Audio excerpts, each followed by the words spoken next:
imagens direto do Estreito, na capital catarinense. Muito bom dia para você, obrigado pela sua companhia. Vem comigo, vem com a Cibele Fávero até 1h15 da tarde. Tudo bom, Cibele? Bom dia. Tudo bem, Fernando? Bom dia, sexta-feira, coisa boa, né? Deu para ver na imagem também que o dia está ensolarado. Não é só na capital, Fernando, em todo o estado. Já já a gente traz os detalhes para você, porque deve ter um calorzinho nesse fim de semana. Olha aí, será que o sol volta? O sol reaparece? Vamos aos destaques desta sexta-feira. Florianópolis chega a 300 mil vacinados com pelo menos a primeira dose.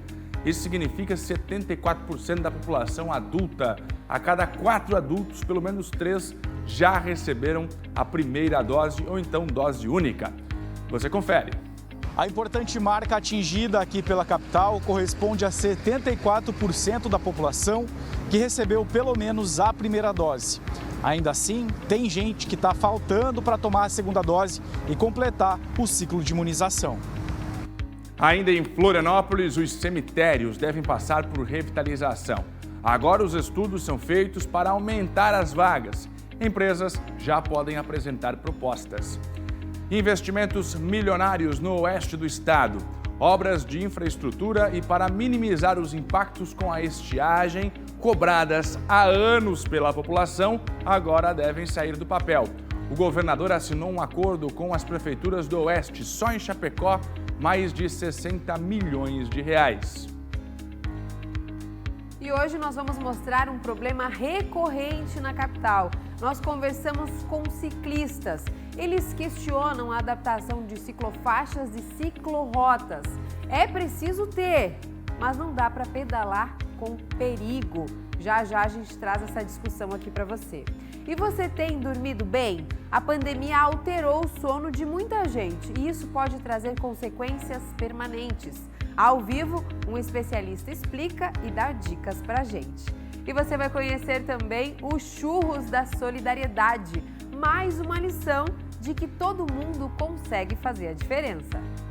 Daqui a pouco você vai conhecer a história do Marciano, que troca churros por alimentos para ajudar a comunidade aqui em São José.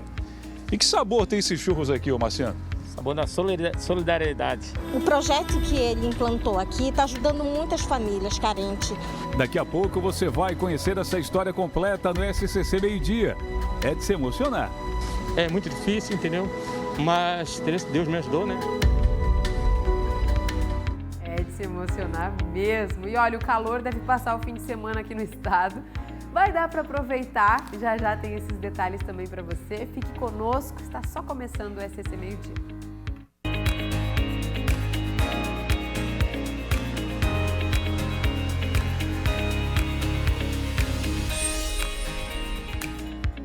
Fala, minha gente! Bom dia, bom dia! Tudo bem por aí? Como é que tá? Certinho?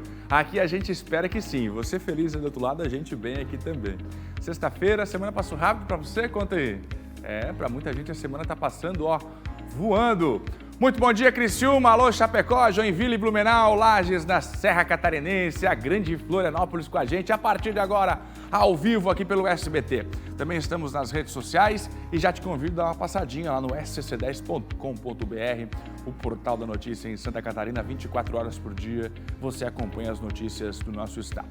Uma sexta-feira inspiradora, hein? Ensolarada na grande parte do nosso estado, tem mudança no tempo depois de uma semana de muito frio. O sol deve reaparecer com mais força neste fim de semana aqui no nosso estado. Em instantes, você confere os detalhes da previsão do tempo.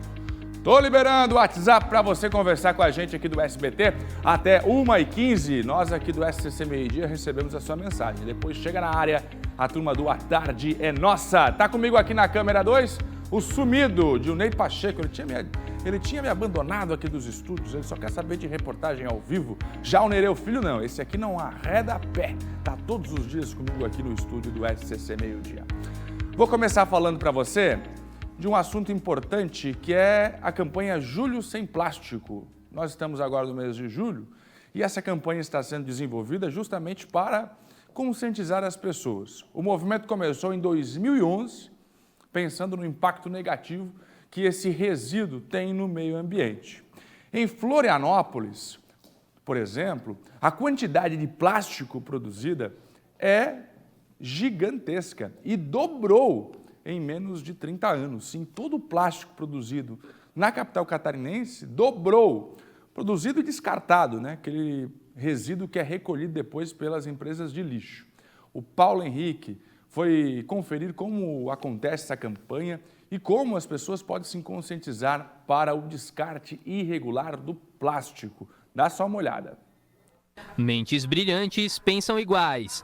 Por isso, a Lia e o Rafael resolveram implementar uma filosofia de vida no negócio próprio. Eles são donos de uma cervejaria. E nesse caso, o ditado álcool entra e a razão sai não se aplica. Por aqui, a responsabilidade social é o lema da parada. Nós temos o selo Lixo Zero, que certifica que a gente toma todos esses cuidados, né? Tanto de venda de plásticos, né, de itens descartáveis, como de gestão dos resíduos aqui dentro da empresa, né? Então a gente caminha tudo para compostagem, para reciclagem e a gente se preocupa em reduzir todas as embalagens, mesmo as que a gente adquire, né? Quero um growler, tem descartável? Não tem o descartável. A gente só trabalha com o de vidro. E a gente daí trabalha com ele de forma reutilizável, então a pessoa adquire, tem que trazer de volta para abastecer e tal. E retornável também, né? Então, se a pessoa esqueceu em casa, ela pode levar um nosso e quando ela trouxer de volta, a gente devolve o valor em consumo para estimular que a embalagem realmente seja reutilizada e não seja descartada, né? Eles fazem a reciclagem de todos os resíduos possíveis, mas na hora de apontar um vilão, o plástico, com certeza. Nós somos oceanógrafos, né, de formação e essa sempre foi uma preocupação, porque o oceano hoje é plástico, né? Em 1988, uma pesquisa apontou que cerca de 8% de todos os resíduos produzidos em Florianópolis eram plástico. 26 anos depois, a pesquisa apontou que esse número mais do que dobrou, indo para 18,5%. A Secretaria Municipal de Meio Ambiente, ela mantém um programa municipal de coleta seletiva, né? Atendemos todos os bairros com a coleta pelo menos uma vez por semana e onde as pessoas devem separar plástico, papel e metal e dispor para essa coleta. Não precisa fazer separação por tipo de material. A pessoa pode ter uma lixeira para o reciclável seco em casa e ali colocar todos os tipos de plástico, todos os tipos de papéis e todos os tipos de metais. A única coisa que ela não deve colocar nessa lixeira é o vidro. Então a gente pede que separe os recicláveis de duas formas, né? As embalagens em geral e depois os vidros. E ter uma terceira lixeira em casa que é para os rejeitos. Cerca de 4 mil toneladas de plástico são destinadas às cooperativas de reciclagem na capital, que fazem a triagem entre 16 tipos de plásticos e vendem para atravessadores, que repassam à indústria por um valor que vai de R$ 1,30 até R$ 3,80 por quilo. Mas o número que acaba indo para o aterro sanitário ainda assusta: cerca de 35 mil toneladas. O segredo do gerenciamento de resíduos está no momento da sua geração. E onde que isso acontece? Na casa de cada um de nós, né? Ou na nossa casa, ou no nosso trabalho. Quando a gente abre um produto que tem uma embalagem de plástico, onde a gente coloca esse plástico? Em qual lixeira a gente vai escolher colocar? E aí está a resposta do porquê que é só 4 mil toneladas que a gente recicla, enquanto a gente coloca 35 mil no aterros sanitários. Pensando no prejuízo ambiental causado pelo plástico, em 2011 uma ONG internacional instituiu o movimento Julho Sem Plástico. As indústrias também, né, têm um grande impacto em relação a esse resíduo, né, desde a sua produção até o produto final. É uma cadeia muito grande e está na hora de começar a ser pensado, aliás, já passou da hora de ser pensada a questão da sustentabilidade em todo o processo produtivo, né, com menos geração deste resíduo. O Brasil é o quarto maior produtor de lixo do mundo. Por aqui, apenas 3% do lixo produzido é reciclado. Segundo a ONU, 12,7 milhões de toneladas de plástico vão parar no oceano todos os anos. E se continuarmos assim, em 2050 o mar vai ter mais plástico do que peixes. E o plástico é um material que ele é leve, né? Ele é mais barato se comparado a outras embalagens. Então, ele acaba sendo muito utilizado por facilitar a logística de transporte dos produtos, torná-lo mais barato, não? E aí, A gente está com esse crescimento, né, acelerado de consumo desse material. Ele realmente tomou conta da nossa vida moderna. 11h39 da manhã, boa, Paulo, é conscientização. Vamos aproveitar esse mês de julho para conscientizar o descarte legal do plástico. Gente, tem muitas famílias que dependem desse material. Para a gente é lixo, para muita gente é dinheiro, é renda, é comida na mesa. Vem comigo, daqui a pouco, mais de 300 mil pessoas vacinadas na capital catarinense com pelo menos a primeira dose. Fernando, mas que notícia boa! É isso, rapaz! Mais de 300 mil pessoas na capital Florianópolis com pelo menos a primeira dose, ou se a vacina é dose única, o caso da Janssen, aí já está imunizado. Isso representa 74% da população. Oh, meu pai de Deus, graças a Deus! E os números da pandemia vão caindo. Já já, reportagem para você acompanhar com a gente. Avança por um lado a vacinação. Pelo outro lado, caem os números mais complicados, mais perigosos, mais assustadores da pandemia, ocupação, leitos de UTI, casos ativos e de mortes. É a nossa vida voltando para os trilhos. Sai daí não, que daqui a pouco eu conto tudo para você. Ainda hoje vamos ver um projeto da Rádio Clube Lages na Serra, que tem como objetivo ajudar os pacientes em recuperação de Covid. Eu fiquei curioso com esse negócio aí, como é que a rádio está ajudando os pacientes em recuperação de Covid? Olha só!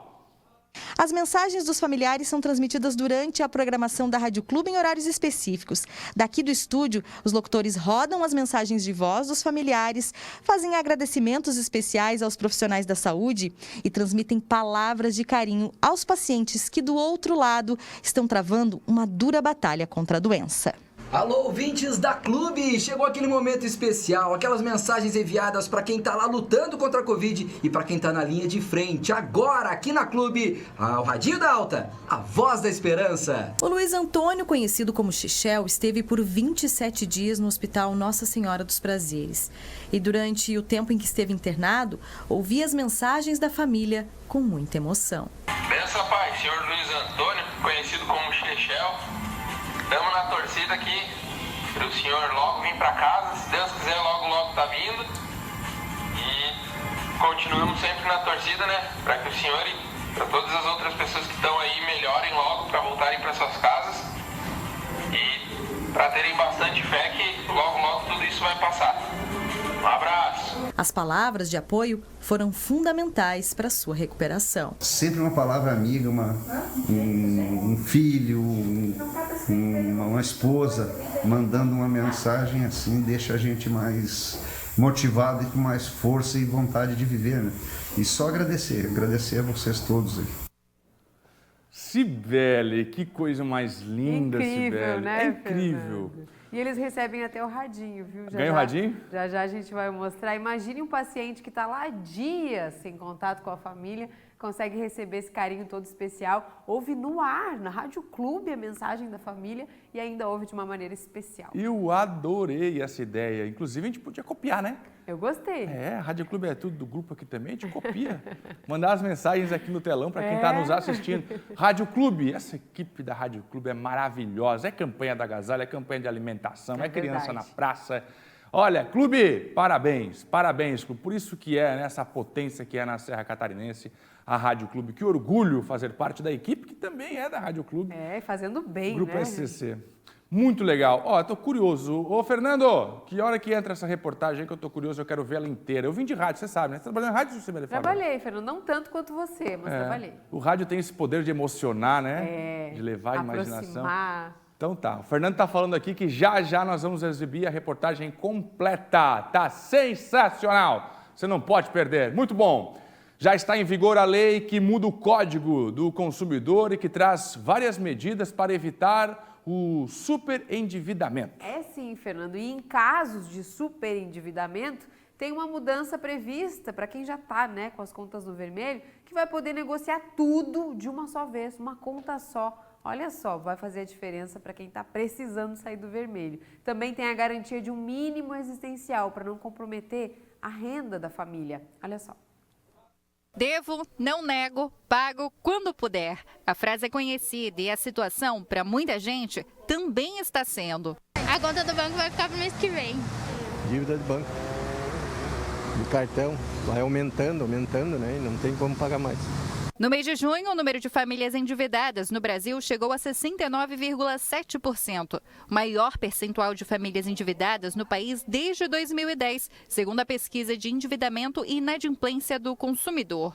Depois de mais de 10 anos tramitando, a lei do superendividamento foi sancionada e deve trazer um fôlego para esses consumidores. Ela traz proteção àqueles que estão com dívidas e não conseguem pagar e cria ferramentas para conter o abuso na oferta de crédito. A pessoa entra em contato com uma entidade de defesa do consumidor e ela consiga auxiliar, colocar todas as dívidas dessa pessoa em cima da mesa e ela consiga organizar um planejamento para que consiga pagar nos próximos 5 anos e não comprometer o mínimo que precisa para se manter no dia a dia. Que ele precisa para manter o básico, né? As necessidades básicas, como água, comida, a luz, né? Para ele conseguir moradia. Então, para cada pessoa é uma situação. E além da negociação das dívidas já existentes, a lei evita que o consumidor se endivide ainda mais. Que essa lei ela trouxe como uma inovação importante a responsabilidade do fornecedor de crédito examinar realmente a situação do consumidor para ver se ele tem condições de solver aquela dívida de uma maneira que não comprometa o básico, né?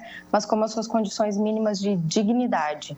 Condições mais justas de negociação, recuperação judicial, garantia do mínimo existencial, menos abuso de crédito e mais educação financeira. Ferramentas para manter as contas no azul.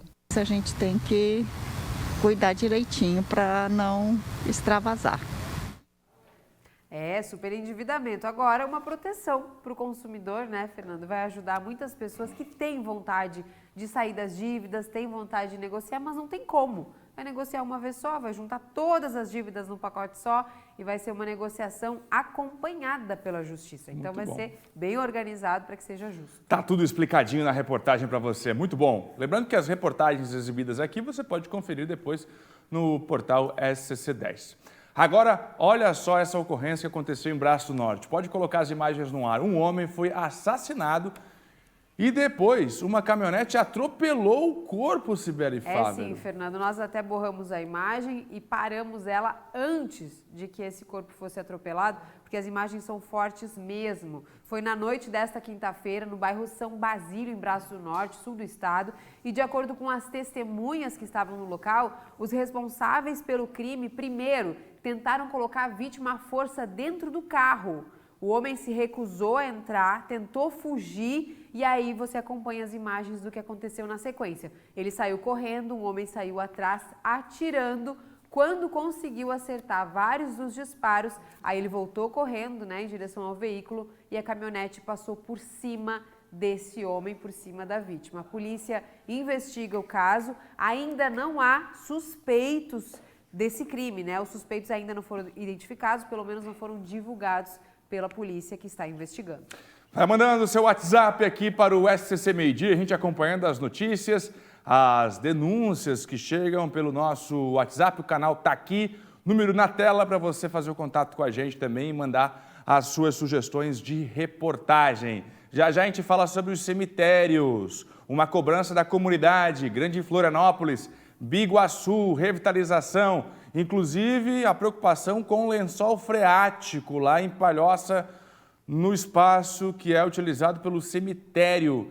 Em Florianópolis também tem proposta para revitalização, a prefeitura já chamando empresas interessadas em revitalizar os cemitérios. Já já a gente conta tudo para você. Sim, Fernando, até porque adequações são necessárias, né? Só que algumas estruturas haviam sido construídas antes dessas novas determinações. Então tá aí um impasse entre comunidade também, os cemitérios e a prefeitura. Vai mandando para cá a sua sugestão de reportagem, a denúncia do seu bairro, da sua cidade. A gente vai atrás das respostas. Sibeli, em Lages, uma ONG de proteção animal chamada Ajude um Animal de Rua está promovendo uma feira de adoção de cães e gatos. Sim, a iniciativa pretende encontrar um lar amoroso para muitos animaizinhos recolhidos nas ruas e ainda conscientizar as pessoas sobre a importância da adoção responsável. Então vamos ao vivo para lá conversar com a Shaina sobre essa ação, hein, Shaina, que quer dar um lar amoroso, como a gente disse, para esses animaizinhos. Onde que acontece essa feira, hein, Shaina? Conta tudo pra gente. Bom dia. Bom dia, Cibele. Bom dia, Fernando. Bom dia a todos. Olha, essa feira de adoção que vai acontecer em Lages vai acontecer amanhã lá no Parque Jonas Ramos, no Tanque, famoso Tanque aqui em Lages. São muitos animais de rua, né, animais abandonados que precisam de um lar, viu? A gente está aqui na casa de uma das protetoras que está abrigando, né, que está cuidando de alguns desses animaizinhos, de alguns desses cachorrinhos que vão estar amanhã lá na feira de adoção. Vou conversar com a Bruna Oncini, que ela é coordenadora do projeto Ajude um Animal de Rua aqui em Lages, e vai explicar pra gente como é que vai funcionar essa feira. Depois a gente vai mostrar os cachorrinhos, mas antes vou conversar com a Bruna para ela falar como é que vai funcionar a feira, quantos animais vão estar disponíveis lá, como é que as pessoas podem fazer para participar e para adotar um cachorrinho. Então, pessoal, o evento vai acontecer amanhã no Parque Jonas Ramos, no Tanque aqui em Lages. Vai ser um evento com muitos animaizinhos, todos precisando, né, de uma oportunidade de ter uma família. Todos são animais resgatados que têm uma história, né, para contar.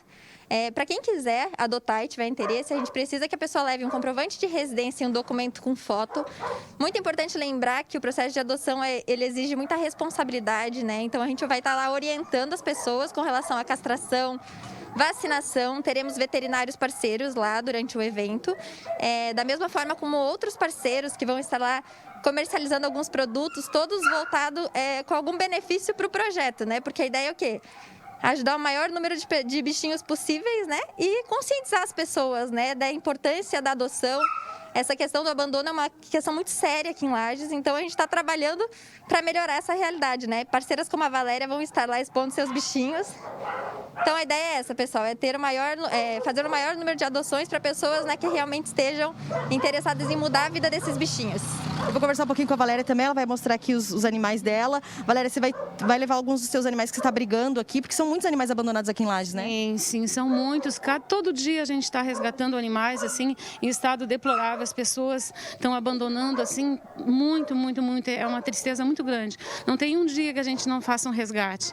E, assim, acaba faltando espaço. Então, essas feiras são muito importantes, porque a gente acaba doando, mas só que, assim, são poucas as pessoas que adotam e cuidam bem. Então, a gente cuida muito minuciosamente para quem vai doar, sabe? Até as pessoas às vezes acham a gente muito chata, coisa parecida, mas assim, por isso que eu estou com todos esses animais aqui, porque a gente não doa para qualquer um. Atualmente, quantos animais você abriga aqui? Eu estou com 38 aqui, 15 em lar provisório, e tem os da rua, que eu cuido à noite também, que eu boto casinha em lugares estratégicos, assim, e vou, quando vai aliviando aqui, eu vou trazendo eles, sabe? Quando não são atropelados, é muito triste, assim, quando a gente chega lá, eles não estão, que daí alguma coisa aconteceu, depois a gente acaba descobrindo que eles foram atropelados, sabe? É muito triste mesmo, sabe? A nossa luta é muito grande, e a parceria com a Bruna é maravilhosa, ela está sempre auxiliando a gente, sempre. Na correria, ela acha os animais lá, a gente abriga, a gente acha os animais aqui, ela briga. É uma troca, assim. Tem umas protetoras muito legais, sabe? A gente trabalha em equipe mesmo. Então, é muito importante, né, as pessoas adotarem esses bichinhos, quem tiver interesse, né? Porque as protetoras também dão lugar para outros animais que são resgatados, né, Bruna? Exatamente. Aí a gente dá novas oportunidades, né, para que outros bichinhos também possam ser beneficiados, né? Porque imagina estar na rua nesse frio, né? Sem comida, sem água. Então, assim, o projeto tenta apoiar esses animais de rua de alguma forma, mas a gente não consegue contemplar todos. Então, quanto maior foi o número de doações que a gente conseguir fazer, mais animais a gente consegue abrigar e ajudar também. Uma coisa importante para acrescentar para o pessoal é que a gente vai estar fazendo arrecadação de ração. Então, para ajudar pessoas como a Valéria, como outras protetoras que também abrigam muitos animais, e a gente precisa, né, desse apoio, porque eu sempre disse isso, né, que se cada um fizer um pouquinho, a gente consegue mudar essa realidade. Então, a gente trabalha para isso, a gente se une para isso, e a nossa ideia é fazer uma grande feira, um grande evento e encaminhar muitos bichinhos. Desses animais que estão aqui que a gente está mostrando, quais que vão lá para a feira? Aquela pretinha lá. A estrela que está ali dentro, eu tive que prender ela porque ela faz muita encrenca quando chega a gente, faz alvoroço. Daí tem 3 aqui dentro dessa edícula aqui, porque como chega a gente, eles ficam alvoroçados, eles acabam brigando, então eu só separei para não dar confusão. Se vocês quiserem filmar, aquelas ali vão 2 ali que estão ali dentro, que eu peguei, nós resgatamos no salto 2 mãezinhas com os filhotes. Com a ajuda da Carla, da Rádio Clube, a gente já doou, assim, tem só 2 agora. E as mãezinhas vão para a feira amanhã, estão castradas, todas vacinadas, estão prontinhas para ir para a feira. Obrigada, Valéria. Obrigada, Bruna, pelas informações. Então tá aí, amanhã a feira de adoção de animais aqui de Lages, promovida pela ONG Ajude um Animal de Rua. Então quem quiser adotar um animalzinho para cuidar também com muito amor e carinho, é só ir lá no tanque amanhã a partir das 2 horas da tarde. Volto com vocês aí no estúdio. Obrigada, Shane. É isso, convite feito, né? Como a gente ouviu aqui, se cada um fizer um pouquinho, dá para fazer um bem danado. Amanhã no tanque, hein? Olha, minha gente, o surfista Marcelo Tonon, 38 anos, morreu enquanto surfava na praia da Joaquina, em Florianópolis. É sim, Fernando. Muito triste, né? De acordo com testemunhas, o Marcelo estava surfando, ele caiu da prancha e afundou. Foi resgatado pelo salva-vidas, mas entrou em parada cardiorrespiratória. A suspeita da morte é que ele teve um mal súbito. Jovem, como a gente pode ver, né? Saudável, praticava esportes e ainda assim acabou falecendo. O Corpo de Bombeiros socorreu um homem que foi prensado contra a parede por um veículo em Coronel Freitas. Olha só as imagens. O acidente aconteceu em um posto de lavação de automóveis na tarde dessa quinta-feira. Quando o Corpo de Bombeiros chegou, a vítima estava consciente, mas apresentava fratura no antebraço e foi levada para o hospital. Não resistiu aos ferimentos por conta, né, da pancada, por conta da brutalidade com que o acidente aconteceu. 5 para o meio-dia, já a situação dos cemitérios na capital catarinense, aliás, Grande Florianópolis. Atenção você que também mora na região metropolitana de Florianópolis, do outro lado da ponte, a gente vai falar dos cemitérios. A ampliação no número de vagas, revitalização para trazer mais segurança, inclusive, para quem transita por lá. E, claro, para a população da Grande Florianópolis, que precisa abrir uma vaga nesses espaços nos cemitérios. Atenção, Grande Florianópolis, sai daí não, já a gente entra neste assunto aqui tão importante. E nós vamos falar também, Fernando, já sobre as ciclofaixas. Você deve ter percebido, se você mora na capital, várias ruas que da noite para o dia apareceu ali uma faixa vermelha no lado esquerdo. Essa ciclofaixa deu o que falar, porque apareceu da noite para o dia, sem aviso nenhum. Agora, em algumas regiões, como no Estreito, a gente vai para lá ao vivo daqui a pouco, não tem mais estacionamento. Da noite para o dia ficou proibido o estacionamento por conta da ciclofaixa, só que no momento em que a instalação das placas acontecia, logo na sequência os carros já foram multados. Exatamente. Então deu o que falar e a gente vai para lá já. Você também fica ligado que já a gente explica, vai falar ao vivo sobre esse assunto. Pois é, se tiver a imagem, eu estou vendo aqui no retorno já, viu, Fernando? A imagem, isso, sem o Paulo mesmo, a imagem das ruas ali onde apareceram as faixas que são uma sinalização para ciclistas, mas ninguém foi avisado. O ciclista está perguntando, é para usar ou não é? E também... E o motorista, é para respeitar ou não é? E os ciclistas questionam também a maneira como elas são implantadas, né? Algumas não levam de um lugar a outro. Então, como é que está sendo feito esse planejamento? Já a gente mostra para você. Agora a gente vai para Criciúma, porque a gente vai falar aí de atenção aos imigrantes. Só em Criciúma são cerca de 5 mil imigrantes que vivem no município. A cidade faz algumas ações para colaborar na adaptação de haitianos, venezuelanos, pessoas que vêm desses países em busca de uma vida melhor aqui no Brasil, aqui no sul do estado. É sim, Fernando. E o Marco Búrigo vai trazer para a gente agora ao vivo as informações de como é que está essa situação, se a demanda vem sendo atendida, como é que está a situação desses imigrantes. Hein, Marco? Bom dia. Oi, Cibele, bom dia para você, bom dia para o Fernando, a todos que nos assistem. A preocupação, digamos assim, aqui de Criciúma vem aumentando porque a chegada desses imigrantes, né, acende um alerta aí para que a cidade, o município, consiga recebê-los da melhor forma, porque alguns ainda estão em situação de rua, tem toda uma situação de adaptação aqui ao país, à cidade, né? A busca pelo mercado de trabalho. E com isso, a Prefeitura de Criciúma, através da Secretaria de Ação Social, está com uma parceria com uma rede de supermercados e também com uma confecção para que esses imigrantes, a maioria são haitianos, né? E também temos venezuelanos por aqui, são cerca de 4.500 haitianos e 500 venezuelanos que estão por aqui, eles consigam assim ingressar ao mercado de trabalho.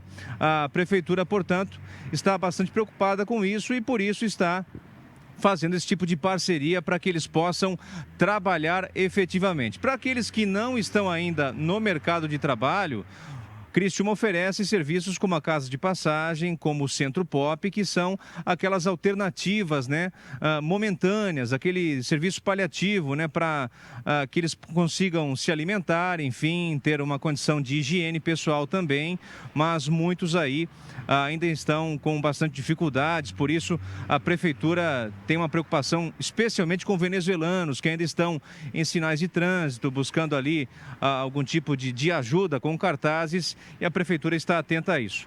E também com relação aos filhos desses haitianos, venezuelanos, para que eles possam ter um lugar, né, para estudar, enfim, aqueles pequenos que possam ter creches, né, enquanto os pais estão em busca do trabalho. A gente conversou aqui no SCC Meio Dia com o secretário da Ação Social de Criciúma, o Bruno Ferreira, que deu mais detalhes de como Criciúma está atenta a essa condição dos imigrantes.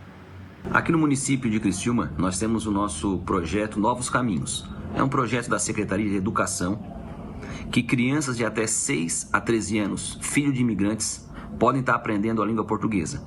O projeto funciona ali no Projai, ali no bairro Tereza Cristina. Nós temos hoje 40 crianças matriculadas. Já os adultos, nós atendemos nos nossos equipamentos aqui no município. Centro Pop, Casa de Passagem, se assim eles estiverem em situação de rua, ou se estiver passando por estado de vulnerabilidade social, eles podem procurar os nossos CRAS também, que nós fizemos encaminhamento para os direitos que eles têm aqui no nosso país. Nós encaminhamos também já diversos imigrantes para o mercado de trabalho. Nós temos parceria com algumas empresas aqui da região, que nós colocamos no momento já da abordagem, da conversa, no carro e encaminhamos para o mercado de trabalho. É um trabalho que está sendo feito pela Prefeitura Municipal de Criciúma, sempre pensando na população de imigrantes que chegam aqui na nossa cidade e também da população local. Aumenta, assim, Fernando e Cibele, a preocupação, especialmente nessa época de frio, de temperaturas mais baixas, né? Mas para aqueles que estão em busca do mercado de trabalho, Criciúma também oferece essas parcerias aí a esses imigrantes que estão aqui na região. São cerca de 5 mil imigrantes, 4.500 haitianos e cerca de 500 venezuelanos, segundo a Prefeitura aqui de Criciúma. Volto com vocês. Obrigada, Marco, pelas informações. Marco Burigo, e atenção aos imigrantes na região sul do estado. Olha, as cidades do oeste catarinense receberam aí acordos firmados entre o governo do estado e também as prefeituras, investimentos que vão passar de 500 milhões de reais. A gente está falando de infraestrutura do trânsito, também obras para o enfrentamento da estiagem. O governador Carlos Moisés esteve por lá. Inclusive, anunciou em eventos no Oeste esses investimentos. É sim, Fernando. Nessa quinta e também hoje, o governador esteve em Chapecó. A cidade vai receber valores para melhorias no trânsito, saúde e medidas de prevenção à estiagem. Os detalhes você confere na reportagem de Andriele Zambonin e Lucas Santos. Olha só. O oeste de Santa Catarina recebeu mais de 500 milhões em recursos estaduais. Até sábado, o governador Carlos Moisés da Silva cumpre agenda em Concórdia, Abelardo Luz, São Lourenço do Oeste, Maravilha, Itapiranga e Chapecó. A passagem por estes municípios vem acompanhada de recursos para a saúde, educação, agricultura e outros setores. A gente tem estado muito presente aqui, não só em Chapecó, mas para além de Chapecó, lá para o extremo oeste de Santa Catarina. Eu tenho ouvido falar muito isso, né? Todo o povo aqui da região dizendo, olha, que bom que o Estado não termina em Chapecó, claro, sem diminuir a importância de Chapecó, mas o que as pessoas estão querendo nos dizer é que Santa Catarina vai além de Chapecó. O oeste de Santa Catarina não termina aqui, o extremo oeste é importante e tem papel muito importante. E nós estamos investindo, na verdade, em todas as regiões de Santa Catarina. Em Chapecó, o principal ato do governador foi a assinatura de uma proposta de convênio para a construção do elevado Bandeira. Essa obra deve desafogar o trânsito em Chapecó para os motoristas que querem entrar e sair do município em horários de pico. Além disso, ele anunciou também o valor de 2 milhões de reais para a manutenção dos serviços de saúde ligados à Covid-19. O governo percebe que há muitas lacunas, há muito o que se fazer, né, na área da agricultura, como é aqui a região do oeste de Santa Catarina. Obviamente que a gente sempre lembra do oeste, lembra da pujança que é do agronegócio catarinense. Nós temos grandes projetos junto com a Secretaria de Agricultura e Pesca, o secretário Altair, para desenvolver na região. Ser parceiro de quem produz em Santa Catarina, estar presente nos municípios, não só a presença física do governador, mas de como a sua equipe de governo e também as estruturas do governo do estado que aqui estão instaladas. Apenas para Chapecó foram destinados mais de 60 milhões em convênios. Outros investimentos anunciados devem minimizar os impactos da estiagem.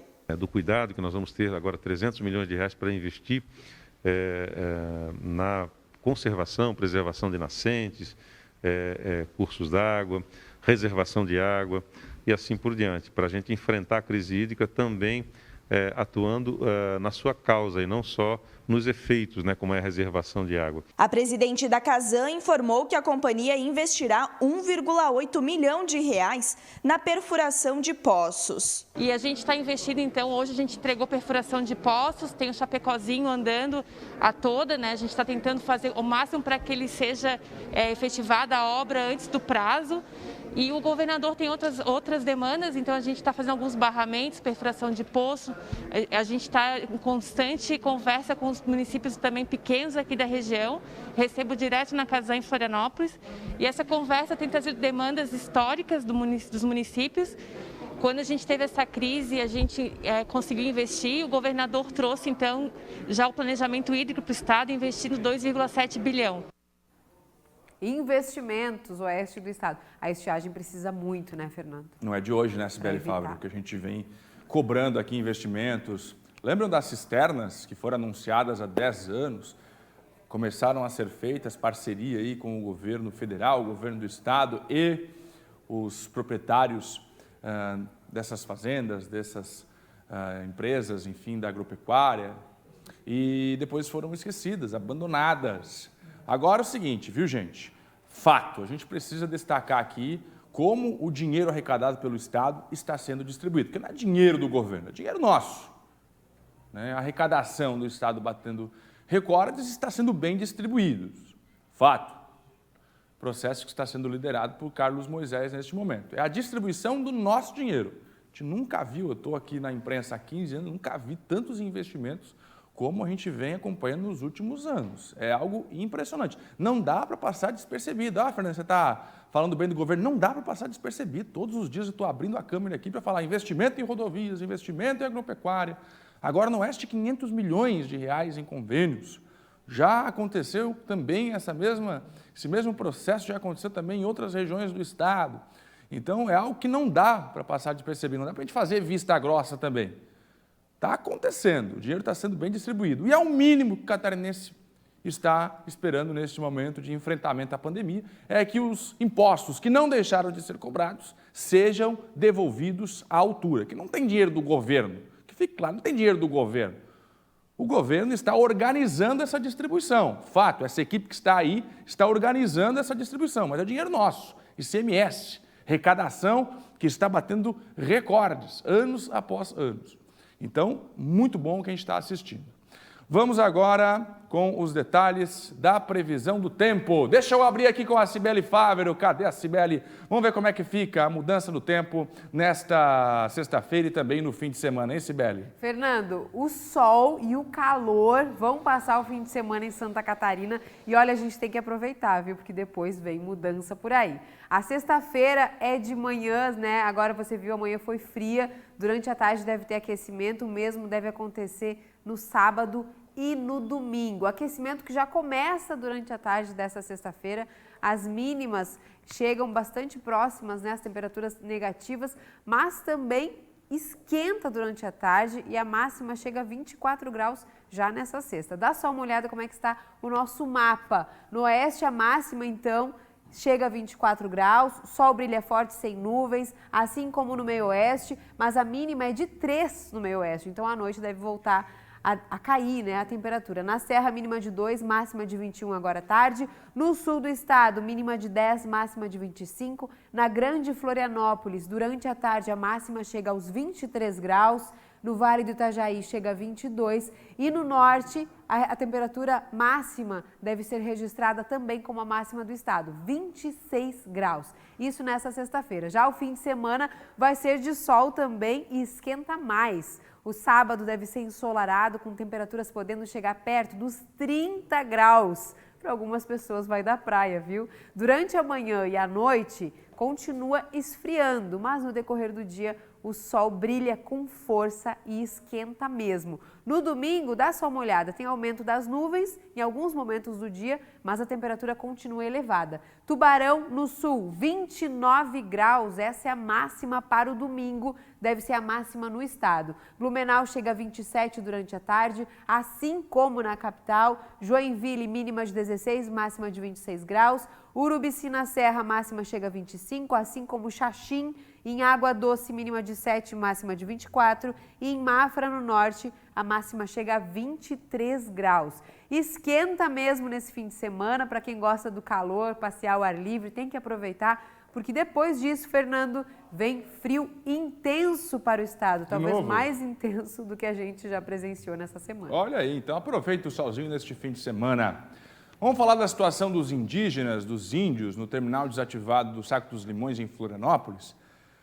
Pois é, esta situação, Sibeli, se arrasta há muito tempo na capital. Agora a Prefeitura de Florianópolis está sendo obrigada pela Justiça a executar melhorias lá no local. É sim, Fernando, a gente vem acompanhando essa história há muito tempo. Agora a decisão é da 6ª Vara Federal de Florianópolis e foi despachada nesta semana. A Procuradoria-Geral do município disse que vai recorrer porque entende que já cumpriu um acordo anterior. Vamos lá conversar com o Arles Amaro, que está no local, nesse terminal desativado, onde os indígenas foram alocados desde a chegada deles aqui à cidade. Tudo começou com esses indígenas embaixo de viadutos, espalhados pelas ruas. Veio a determinação da Justiça para que a Prefeitura desse um suporte. Eles foram levados para aí, tem a promessa de uma casa de passagem. E agora, hein, Arles, o que será feito? Bom dia. Bom dia, Fernando. Bom dia, Sibeli. Para você que nos acompanha aqui no SCC Meio Dia. Pois é, mais um capítulo nessa história antiga aqui de Florianópolis, né? Que é com relação à situação dos indígenas aqui no terminal desativado do Saco dos Limões. Esta nova decisão judicial determina, então, que a Prefeitura faça novas melhorias aqui no terminal e também essa decisão traz de novo aí à tona a questão da casa de passagem, né? Se a Prefeitura não cumprir essa decisão de fazer as melhorias aqui neste local, que era para ser provisório dos indígenas, a Prefeitura está obrigada a pagar uma multa de R$100 mil por dia, mas a Prefeitura disse que vai recorrer da decisão. Para nos explicar, nos esclarecer o que tem acontecido e também para trazer a posição da Prefeitura, estou aqui com o Rafael Poleto, Procurador-Geral do município. Rafael Poleto, já começo te perguntando por que até agora Florianópolis ainda não tem a casa de passagem, que é um tema bastante antigo aqui da capital. Bom dia. Bom dia. Então, a previsão da casa de passagem definitiva, num termo de compromisso firmado com a União, o Ministério Público e FUNAI, era de ser construído no imóvel aqui ao lado do terminal, que foi cedido pela União. Ocorre que o nosso plano diretor não permite a construção e execução dessa casa de passagem nesse local. O município, desde 2018, encaminhou o pedido de alteração do plano diretor, passando pelas instâncias que tem que decidir, como o Conselho da Cidade, que inicialmente rejeitou essa hipótese. Na audiência de fevereiro, em que foi firmado um acordo para ser executadas as melhorias no terminal de maneira provisória. Nós levantamos essa questão e nos comprometemos em apresentar em 30 dias alternativas que fossem possíveis à construção da casa de passagem. Ou seja, não pode ser construído aqui do lado por causa do plano diretor, que teria que ser alterado lá, fazer aquele processo na Câmara de Vereadores para fazer alteração. Como não pode ser construído aqui por causa do plano diretor? A Prefeitura não conseguiu outra alternativa para a construção da casa de passagem?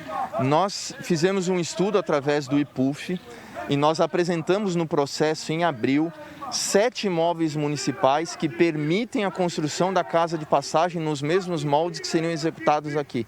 Nós apresentamos isso no processo, são em outros pontos da cidade, né, várias opções para que o Ministério Público e a FUNAI optassem por um desses, só que foram rejeitados sem uma justificativa por parte do Ministério Público. E aí agora a gente é surpreendido com uma decisão que impõe a execução da casa, mesmo sabendo que a lei não o permite. Então eu não posso cumprir, o município não pode cumprir uma decisão judicial descumprindo a própria lei. Então, por esse motivo é que a gente tem estudado um recurso para o Tribunal Regional Federal para rever esse ponto específico. Com essa nova decisão da Sexta Vara Federal aqui de Florianópolis, que é para fazer as melhorias aí aqui nesse local, que era para ser provisório, mas acabou ficando definitivo aí, porque eles já estão aqui há bastante tempo, né? A Prefeitura vai fazer as melhorias, vai recorrer da decisão, como é que fica? Então, esse é outro ponto que a gente vai recorrer para esclarecer, porque em fevereiro nós fizemos um acordo, tinha a participação dos indígenas, da FUNAI, do Ministério Público e o próprio juiz que proferiu a decisão, em que ficou estabelecido quais melhorias o município deveria fazer nessa estrutura. Todas essas melhorias foram executadas e apresentadas no próprio processo. Então hoje revém a decisão dizendo para fazer essas mesmas melhorias. E não há uma clareza ou uma especificidade do que deve ser feito em termos de melhoria de estrutura nesse local. Então a gente também vai recorrer até para esclarecer, afinal, que melhorias não foram executadas que o município precisa executar, conforme acordo de fevereiro. Obrigado, Rafael Poletto, procurador-geral do município. Então, continua esse impasse, né? Ainda continua sem uma previsão aí para a construção da casa de passagem aqui em Florianópolis, e também a Prefeitura informa, então, que vai recorrer dessa decisão, essa nova decisão do juiz Marcelo Kras, da Sexta Vara Federal de Florianópolis, que determina que sejam feitas novas melhorias aqui no TISAC, o terminal do Saco dos Limões. Nós procuramos a FUNAI também para se posicionar sobre o assunto, mas a nossa equipe não teve retorno deles até este momento. A gente continua acompanhando mais esse capítulo aí dessa história antiga, né, Fernando, Cibele, aqui da situação dos indígenas do terminal do Saco dos Limões. Volto com vocês. O Arles está me ouvindo lá, gente? O Arles está me ouvindo? Ô, Arles, eu queria saber do Rafael Poletto, primeiramente, nosso muito obrigado, né, ao representante da Prefeitura que foi lá para conversar com a gente, para prestar os esclarecimentos. O Arles está me ouvindo lá? Eu queria saber do Poletto, Arles, exatamente por que o plano diretor não permite essa obra aí. Ela tem andares que não são permitidos, né? Ou seja, o tamanho dela não é compatível ao plano diretor, essa área aí é de preservação. Por que o plano diretor não permite a obra no espaço em que a Justiça determinou? O que diz o plano diretor e qual é o tamanho dessa obra, Arles? Explica pra gente, por favor. Vamos lá. Rafael Poletto, uma pergunta do estúdio, o Fernando, quer saber por que o plano diretor não permite a construção aqui nesse terreno ao lado. É por causa dos andares? É uma área de preservação? Por que o plano diretor não permite a construção aqui? São dois aspectos, né? O imóvel aqui do lado, ele está zoneado como área verde de lazer, então não permitiria a construção de estrutura como uma casa de passagem. Além disso, e isso não atinge só esse imóvel, todo o Saco dos Limões é sobrezoneado como uma área de operação urbana consorciada, previsto na lei, que exige uma série de estudos, uma série de instrumentos que não foram ainda executados. É por isso que não se vê nos Sacos dos Limões a construções de edifícios, de muitos pavimentos, outras estruturas, justamente por causa dessa trava que o plano diretor hoje traz para essa região da cidade. Teve uma discussão recente na Câmara sobre o plano diretor, né, Rafael? Isso chegou a ser debatido nessa última alteração? Foi debatido naquela proposta que havia sido encaminhado para a Câmara em janeiro, que foi rejeitada. Voltou-se a discussão desse e de outros pontos no próprio Conselho da cidade, né? Há a intenção do município de apresentar uma nova revisão do plano diretor, mas justamente esse é o ponto que nós questionamos, porque enquanto não houver alteração, e não é possível prever uma alteração, porque vai depender da aprovação da Câmara, enquanto essa alteração não houver, fica impossível a execução nesse local. Obrigado, Rafael Poletto. Está aí, Fernando, esclarecimento, né? Por que o plano diretor não permite e o impasse continua aí na situação aqui dos indígenas, viu? Parabéns pelo trabalho. Só mais uma pergunta ao nosso representante da Prefeitura. Que áreas a Prefeitura tem hoje definida para fazer essa construção? Por exemplo, se a Justiça decidir mudar, quais áreas a Prefeitura já tem para executar? Aqui não dá, mas a gente tem esse outro espaço aqui. Se a Justiça autorizar, a gente constrói aqui. Onde seria? Vamos lá. Poletto, mais uma pergunta lá do Fernando. Você comentou que existem 7 outras sugestões da Prefeitura para a construção da casa de passagem, né? Quais são as outras alternativas e em que regiões elas ficam? Então, tem até aqui o documento do IPUF, são 7 imóveis localizados desde a região central da ilha, região norte, região sul e região leste. Então, o Instituto de Planejamento, o IPUF, trouxe essas alternativas de imóveis que tivessem no mínimo 2.000 metros quadrados de área, do município para que fosse possível a construção dessa casa e aí fosse inclusive o Ministério Público e a FUNAI e os próprios indígenas optassem por aquela localização que fosse mais adequada dentro da logística do própria venda de artesanato e do trabalhos que eles desenvolvem dentro da ilha. Essas 7 alternativas são imóveis já construídos, aí passariam por uma reforma, é isso? Não, são imóveis municipais, terrenos que pertencem ao município de Florianópolis e que têm viabilidade de construção. Então, o Instituto de Planejamento ele já fez essa pré-análise. São imóveis que hoje, com base no plano diretor, é possível executar essa casa de passagem e que teriam condições de abrigar e atender a população indígena que toda temporada vem para Florianópolis. Esse recurso que a Prefeitura vai entrar, vocês vão citar também essas 7 alternativas para o Ministério Público? Nós vamos, inclusive essas 7 alternativas já estavam no processo, foram juntadas em abril, né, e nós vamos levar isso, inclusive, no recurso, para que a gente consiga ter uma solução, porque a intenção do município é que a gente venha construir o quanto antes essa casa de passagem definitiva e possa desativar essa ocupação provisória no terminal. Obrigado mais uma vez, Rafael Poleto, procurador-geral do município. Tá aí, Fernando, é claro que a gente segue acompanhando, né? A Prefeitura então tem esses 10 dias para ou fazer as melhorias ou então entrar com recurso. A gente vai seguir acompanhando essa situação aqui, viu? Bem de perto. Muito bom, Arlis. Parabéns, Arlis. Muito bom. Se conseguimos o nosso cinegrafista entrar lá onde os indígenas estão colocados, se conseguir mostrar a situação, porque a Justiça está pedindo melhorias. A Prefeitura quer saber que melhorias são essas, afinal de contas. Foi o que o procurador disse para a gente. A gente quer saber que melhorias são essas. Vamos lá. A gente precisa começar dizendo o seguinte, são indígenas, mas, em primeiro lugar, eles são pessoas. São famílias, né, famílias, Fernando? crianças. A gente até acompanhou a manifestação Exatamente. ali agora, mas tem famílias inteiras, crianças. Exatamente. E é uma situação que a gente retrata aqui há anos. Muito tempo. São anos em que é demandada essa casa de passagem e que o Ministério Público e a Prefeitura acabam ficando nesse empurra-empurra. Então é isso. Sibeli trouxe para a gente aqui importante destaque. Pode encher a imagem, pode encher a imagem. São famílias, são pessoas. São pessoas, não tem que ser classificados por indígenas, não é mesmo, por negros. A gente está falando de um grupo de pessoas que estão vivendo nessas condições que vocês estão vendo aqui. Ó. Pode abrir, pode encher a tela e entra na casa deles ali, se eles permitirem, é claro. Ó, estão em acampamentos. Gente, eu já estive lá algumas vezes, a reportagem já esteve lá. É assim que essas pessoas estão vivendo, tá? Em barracas. E a Prefeitura está perguntando que melhorias precisamos fazer. Agora, quando a gente ouve também, Sibeli, né, a informação, a Prefeitura vai recorrer da decisão, a Justiça mandou construir a casa de passagem, agora a Prefeitura quer recorrer. Aí já parece, a Prefeitura está de mau gosto. A Prefeitura está fazendo isso para não construir, de fato, a casa de passagem. Eu vou ponderar aqui diferente. Vou falar o seguinte, se o plano diretor não permite, se ali é uma área de lazer, de preservação, e o plano diretor não permite, não tem que construir. Da mesma forma em que eu defendo aqui, que os ricões não podem construir casa na beira de praia. Se o plano diretor não permite, gente, plano diretor é para todo mundo. Não pode construir nessa área porque é um espaço verde de lazer e não pode.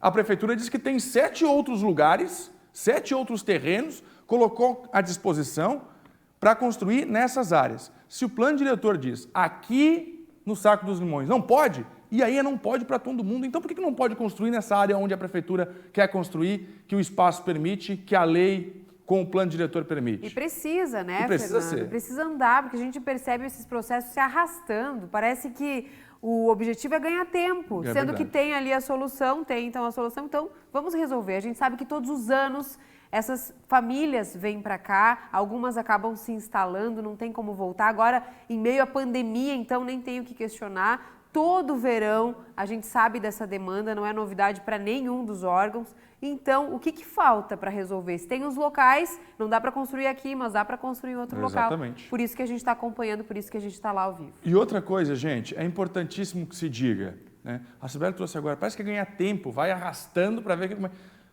parar com isso, gente, vamos parar com isso. Agora, eu defendo aqui, e não é de hoje, não dá para essas pessoas, qualquer tipo de imigrante, enfim, de pessoas que saem do seu espaço natal para ganhar a vida em outro lugar e chega aqui a ver navios, fica debaixo de viaduto, como é com essas famílias aqui, como aconteceu com esse povo aqui. Estavam debaixo de ponte, eu vi.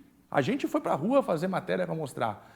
Então a política tem que acontecer lá no estado natal dessas pessoas, oferecendo suporte para que elas não saiam das aldeias, das tribos, não é mesmo? Dos espaços habituais dela. Ah, mas vai sair daqui, do interior do Paraná, do interior do Rio Grande do Sul, para ir para Florianópolis ganhar a vida, chega aqui, é isso aqui que encontram. A política tem que começar lá, a FUNAI tem que entrar lá, antes que essas pessoas deixem.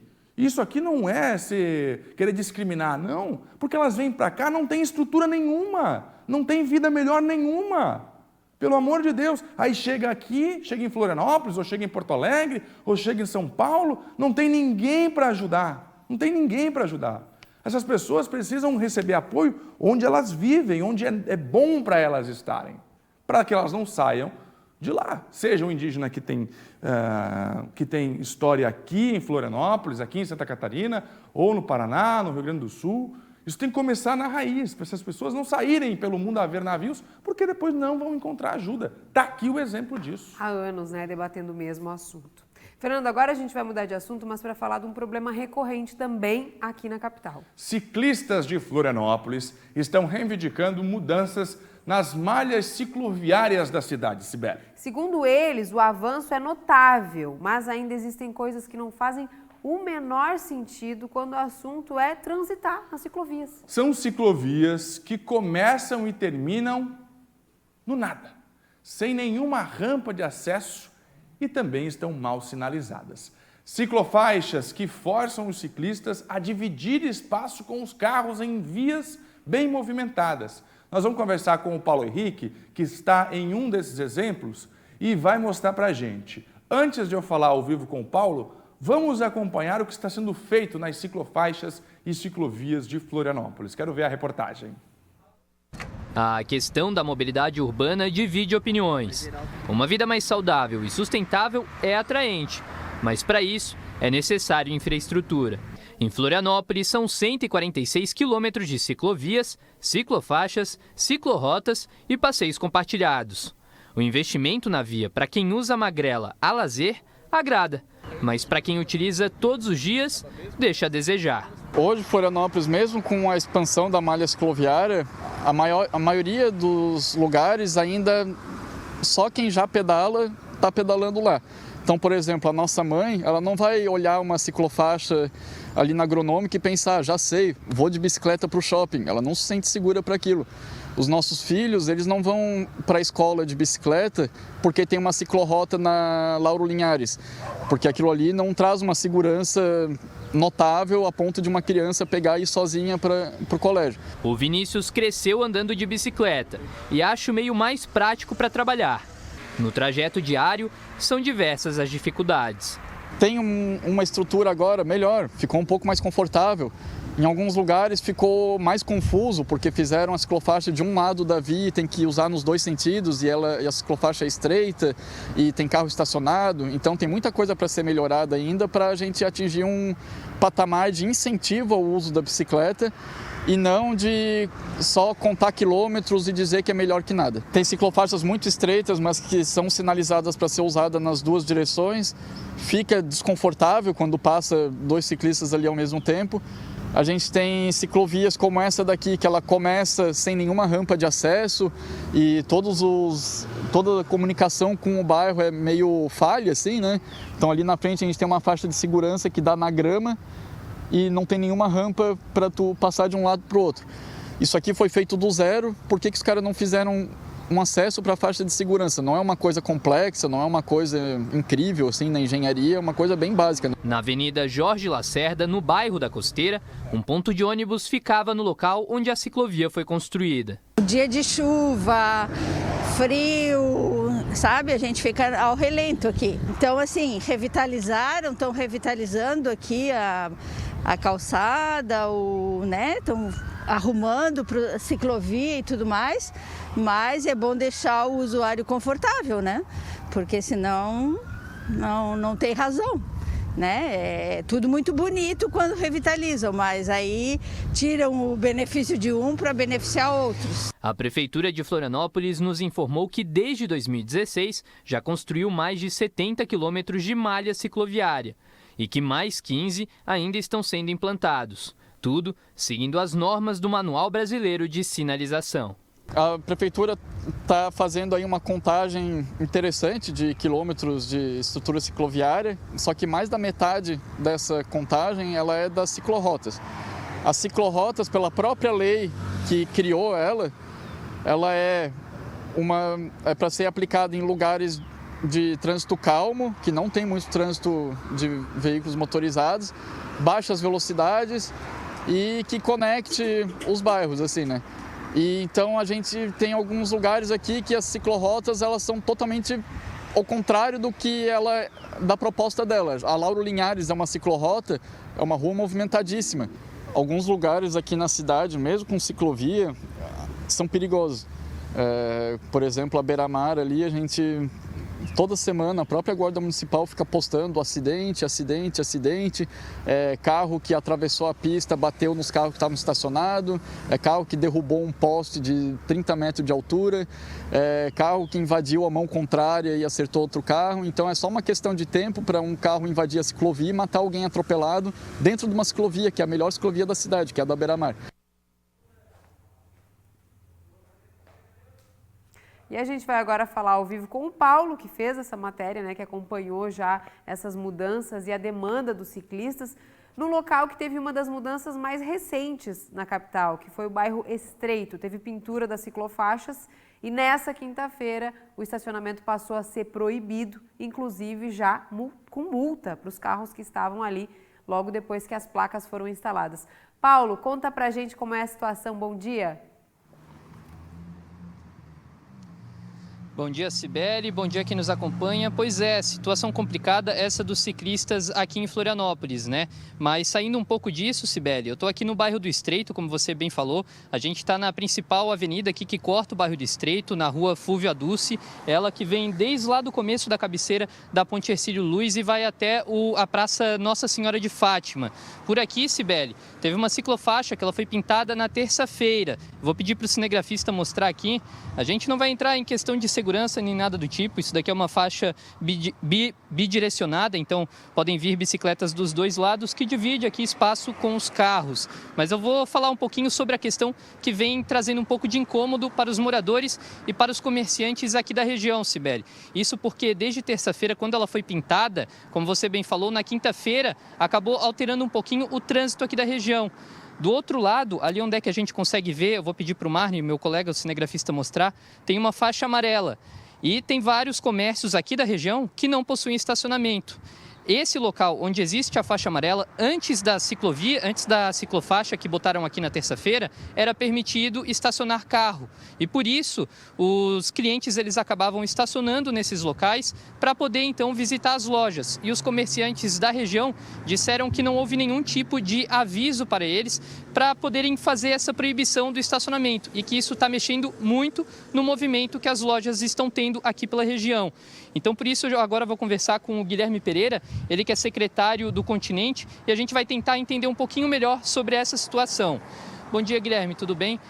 Guilherme, qual foi a demanda que houve por essa ciclofaixa aqui no bairro do Estreito? Esse é um projeto da Secretaria de Mobilidade da Prefeitura Municipal de Florianópolis, já um estudo técnico aprofundado há muito tempo, e agora botamos em prática. A gente está fazendo isso não só na toda a parte continental, como também na parte insular. Essa ciclofaixa ela vai ligar não só a Fúvio Aduce, ela vai ligar Pedro de Mouro e depois a Marcos Chiran, ligando na Avenida Atlântica e fechando na PC3. A gente também fez a ligação de todo o Parque de Coqueiros com a Beira-Mar Continental.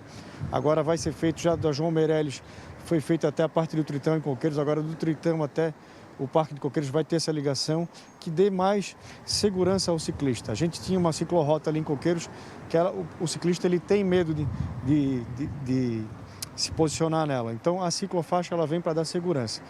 Hoje a mobilidade urbana é um grande tema, não só em Florianópolis, não só em Santa Catarina, como no Brasil e no mundo. Esses novos modais eles vêm para aprimorar e fazer com que a gente use não só como segurança, mas também como uma nova cultura, como a gente possa fazer exercício e se locomover, trazendo menos mobilidade, menos trânsito para todas as cidades. Certo. Guilherme, uma das reclamações dos comerciantes e dos moradores aqui em relação à ciclofaixa é porque, para quem não sabe, aqui no bairro do Estreito, onde a gente está posicionado, essa rua que a gente está, ela fica logo ao lado da Beira-Mar Continental. E na Beira-Mar Continental existe uma ciclovia. Por isso, os moradores eles têm reclamado, Guilherme, em relação a por que fazer essa ciclofaixa em um local desse tipo aqui, que é perigoso, divide espaço com os carros, quando se tem uma ciclovia logo aqui do lado. É que a ciclofaixa ela tem que estar em todas as vias principais, e a Fulvio Dulce é uma via principal. Tem gente que quer pedalar. A gente está aqui agora aguardando a reportagem, já passou mais de 10, 15 bicicletas aqui, ciclistas, que até nos parabenizaram. É uma ciclofaixa. Hoje a gente está tirando aqui 22 vagas até a Praça Nossa Senhora de Fátima, mais 11 vagas até a Coronel Pedro de Moura. São 33 vagas no total que a gente está tirando. A Beira-Mar Continental, na sua totalidade, tem mais de 110 vagas. Então, assim, você tem as vias secundárias para estacionar, tem a Beira-Mar Continental para estacionar. Vai da cultura de quem quer vir aqui no comércio e de quem usava para estacionar, uma nova cultura, mas assim, é um novo modal que vai vir para ficar. Toda a cidade de Florianópolis está sendo moldada a isso, e quanto mais ciclofaixas a gente fizer pela cidade, quem ganha é a população. Certo. E a Prefeitura fez algum tipo de orientação para os moradores e para os comerciantes aqui da região em relação antes da instalação da faixa, em relação antes da proibição do estacionamento ali do outro lado da rua? Volto a reforçar, isso foi um projeto feito pela parte técnica da Secretaria de Mobilidade. Se foi feita uma conversa com os comerciantes ou não, eu não posso afirmar aqui. Eu agora, às 2 horas, na Secretaria do Continente, estou recebendo uma comissão de comerciantes aqui da região para conversar com eles e explicar do jeito que está sendo implantado, porque não está ainda na totalidade implantada, mas a gente vai ter uma conversa, um diálogo, que a gente possa ter um consenso, uma conversa boa. Essa conversa ela é aberta também aos moradores do bairro do Estreito? Sim.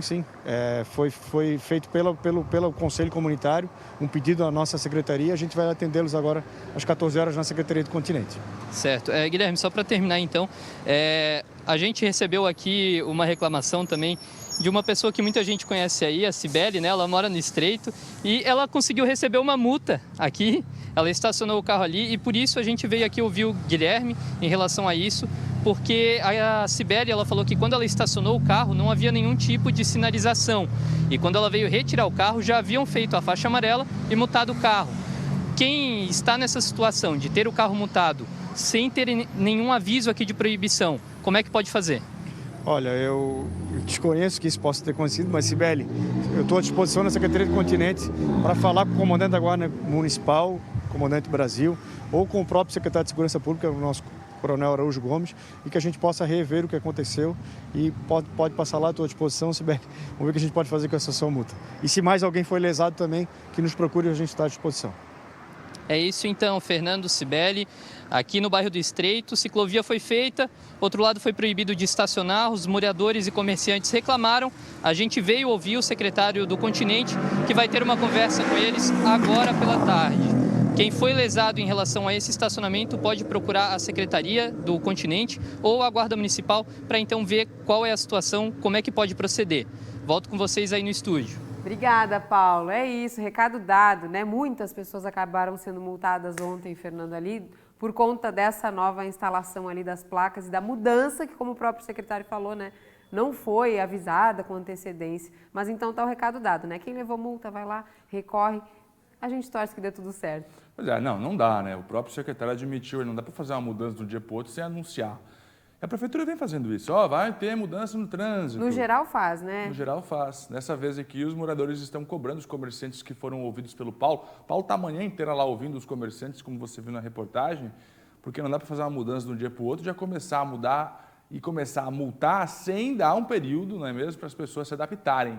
Agora também a gente tem que avaliar aqui e refletir. É importante, ciclofaixas aí, os ciclistas pedem uma reivindicação antiga, Florianópolis quer ter esse modal como prioridade, a gente tem que se adaptar sim aos ciclistas, respeitar aqueles que escolhem andar de bicicleta por necessidade ou por estilo de vida. Agora a gente vai falar com relação ao sono. Dona Cibele Fábio, especialistas apontam que a pandemia mudou tanto a rotina dos brasileiros que o sono foi muito afetado. E aí, você está sem dormir, dona Cibele Fábio? Eu durmo bem, Fernando, mas eu já escutei de muitas pessoas que acabam perdendo sono Muita ansiedade. Muitas vezes por conta da ansiedade, pela situação que a gente vem vivendo. E um estudo apontou que a crise provocada pelo coronavírus elevou o consumo de remédios para dormir. Imagine, por conta da pandemia também o reflexo chega no sono. Mais de 50% dos brasileiros foram afetados. Então a gente vai conversar com o médico especialista em sono, o Dr. Luciano Lenku, que vai explicar como a gente em casa pode sim voltar à normalidade com o sono. Eu sou uma pessoa, viu, doutor, que se eu fico agitado ao longo do dia, é um cafezinho a mais, né? Uma discussão no trabalho, uma reunião, discussão pelo bom sentido, né? Que você ferve a cabeça, tem ideias, chega na hora de dormir, não consigo desligar, virar a chave, Sibeli fala. E são muitas informações, né, doutor? Traz pra gente já uma dica, já que a gente sabe que tem muita gente nos assistindo e que passou a ter dificuldades para dormir. Bom dia. Bom dia. Então, a primeira questão que a gente tem que levar em consideração para ter uma boa noite de sono, nós temos que aliar tempo de sono adequado com uma boa qualidade de sono, né? Em relação a essas medidas que a gente pode ter para melhorar essa qualidade de sono, nós devemos entender que a luz durante a noite é extremamente prejudicial, né? Nós temos um hormônio que é liberado no cérebro que se chama melatonina, que ajuda a acertar o ciclo do sono-vigília, e ele é extremamente sensível à luz. Então, nós devemos, a partir de certa hora, diminuir a intensidade de luz nos ambientes em que nós nos encontramos.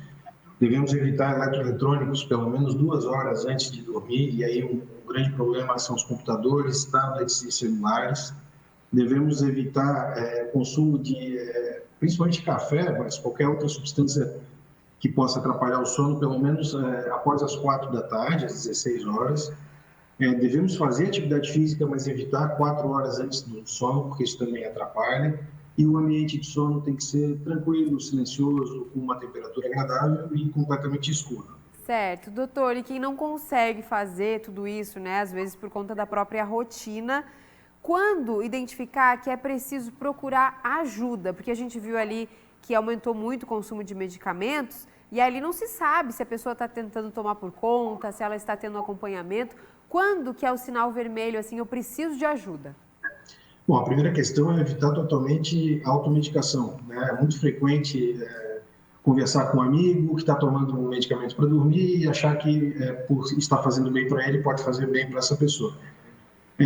A partir do momento que a pessoa está dormindo menos do que deve, tem ficado períodos acordado na cama, e essa dificuldade de sono tem trazido consequências no dia seguinte, como cansaço, sonolência, dificuldade de concentração, irritabilidade. A partir desse momento, a gente deve procurar um auxílio de um médico para fazer primeiro o diagnóstico e ver qual vai ser a forma mais correta de tratamento.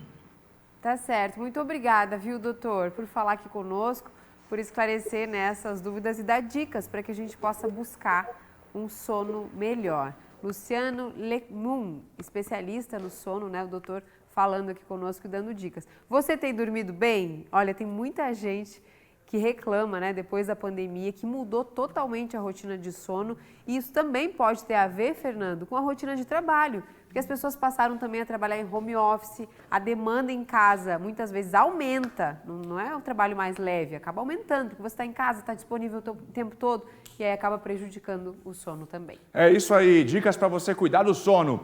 O cemitério municipal de Biguaçu, na Grande Florianópolis, precisa se adequar às normas do meio ambiente. Alô, Grande Florianópolis. Ou então o cemitério, pelo menos a administração, né, pode sofrer consequências, o espaço pode ser interditado. O Ministério Público de Santa Catarina entrou com uma ação na Justiça e o município foi notificado. Vamos entender por que a Justiça está cobrando adequações no cemitério de Biguaçu. Reportagem. Com sepulturas coladas nos muros de Extrema, fazendo divisa com as casas e até com a calçada da rua, o cemitério municipal de Biguaçu terá que se adequar para atender a uma determinação da Justiça.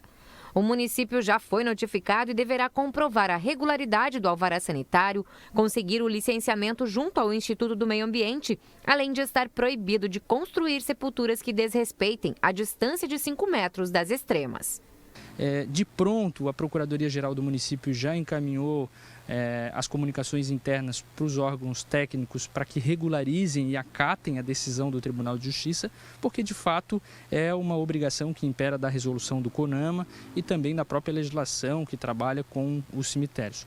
O município foi condenado a fazer a regularização por meio de um procedimento de licenciamento ambiental simplificado.